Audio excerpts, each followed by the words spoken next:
CEAC, la communauté économique des États de l'Afrique centrale, a décidé donc de faire de cet institut un centre de référence, mais surtout pour abriter le secrétariat permanent du réseau des universités et des institutions d'enseignement d'Afrique centrale.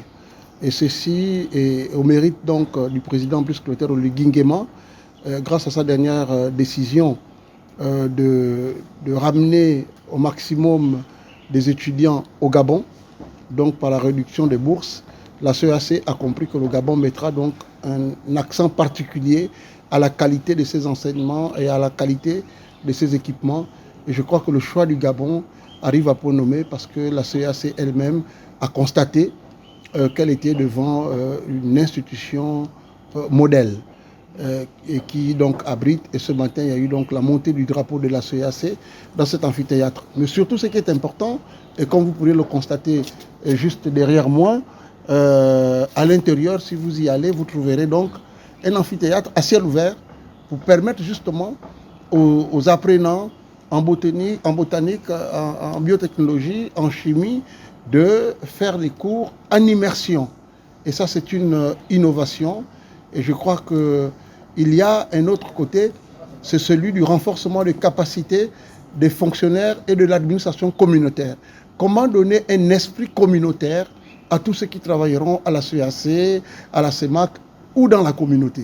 Et je pense que les think tanks qui vont se mettre en place aussi permettra non seulement à tous les étudiants au Gabon d'être en phase avec les réalités au moment où le Gabon parle d'industrialisation, puisque c'est le leitmotiv du président Brice Clotaire Oligui Nguema, tout transformer, mais transformer avec quelle formation, transformer avec quel cursus.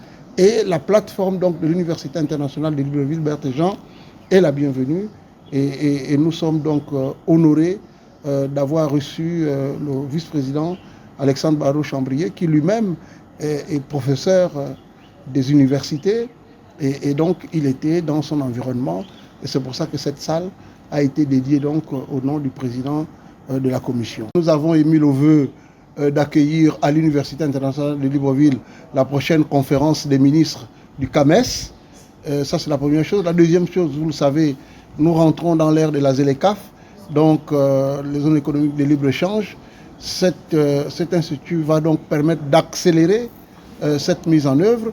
Et très prochainement, nous allons aussi signer la seconde convention donc, entre la CEAC, l'État gabonais, et le réseau des organisations de la société civile pour l'économie verte en Afrique centrale, dont je suis le président.